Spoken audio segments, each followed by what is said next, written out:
कोर्टात झालेल्या युक्तिवादामध्ये दोन्ही बाजूने झालेल्या युक्तिवादानंतर मोठ्या चर्चा रंगल्या आहेत। दोन्ही साइडच्या वकिलांचं काय म्हणणं आहे या व्हिडिओमध्ये तुम्हाला सांगणार आहे। व्हिडिओ पुढे बघण्यापूर्वी चॅनलवर जर तुम्ही नवीन असाल तर आपलं चॅनल सबस्क्राइब करून घ्या आणि व्हिडिओला लाईक जरूर करा।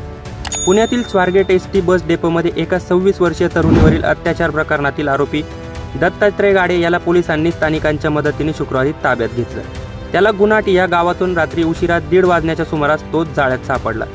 त्यानंतर त्याला आज पुण्यातील शिवाजी न्यायालयात हजर करण्यात आलं आहे। यावेळी पोलिसांनी त्याची 14 दिवसांची कोठडी मागितली होती।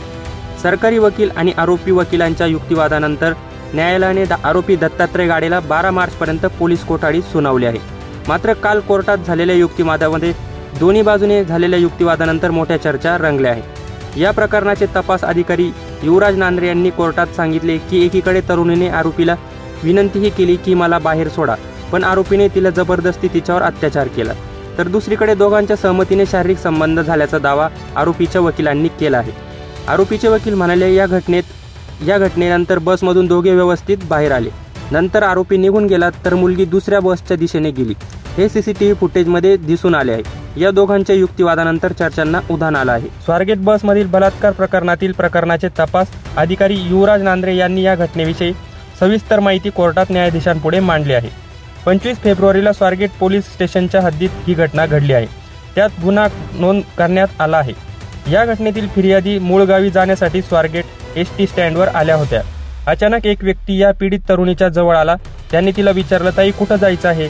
कंडक्टर म्हणून फिर्यादीला बोलत होता। ताई म्हणून विश्वास संपादन करत होता अशी माहिती तपास अधिकाऱ्यांनी दिली आहे। पुढे युवराज नांद्रे म्हणाले, फिर्यादीला बस आरोपींनी दाखवली होती। बसमध्ये अनेक लोक असल्याचे त्याने सांगितले होते, पण बस पूर्ण रिकामी होती। फिर्यादीने बसमधून बाहेर पडण्याचा प्रयत्न केला। तरुणीने आरोपीला विनंतीही केली, मला बाहेर सोडा, पण आरोपीने जबरदस्ती तिच्यावर अत्याचार केला। त्याने पीडितेला मारहाण करून 2 वेळा लैंगिक अत्याचार केला।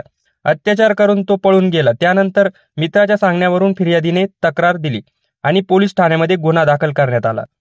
अनेक सीसीटीव्ही फुटेज आम्ही तपासले आहे। दत्तात्रय गाडे याला अटक केली आहे। आरोपी अत्यंत सराईत आहे। तो मोबाईल बंद करून फिरत होता।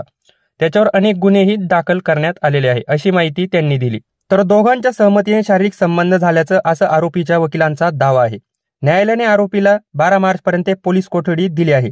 दोघांच्या सहमतीने शारीरिक संबंध झाल्याचा मोठा दावा आरोपीच्या वकिलांनी केला आहे। आरोपीचे वकील कोर्टात म्हणाले, या घटनेनंतर बसमधून दोघं व्यवस्थित बाहेर आले। नंतर आरोपी निघून गेला तर मुलगी दुसऱ्या बसच्या दिशेने गेली। हे सीसीटीव्ही फुटेजमध्ये दिसून आले आहे। तर सखोल चौकशीसाठी कोठडी मागितल्याचे सरकारी वकिलांनी सांगितले आहे। सीसीटीव्हीत ती मुलगी स्वतःहून बसमध्ये चढली व त्या पाठीमागे आरोपी चढला असे सांगत घटनेवर प्रश्नचिन्ह निर्माण केले। तसेच सहमतीने संबंध झाल्याचे आरोपीच्या वकिलांचे सांगणे आहे। आरोपीचा टीव्हीवर चेहरा दाखवल्याने टीआयडी परेडचा प्रश्न राहतच नाही। आरोपीवर असलेले गुन्हे सिद्ध होत नाही, त्यामुळे सराईत म्हणता येणार नाही। त्यामुळे 2 दिवसांची कोठडी पुरेशी असताना 14 दिवस कोठडीची आवश्यकता नाही असा युक्तिवाद करत आरोपीच्या वकिलांनी विरोध केला होता।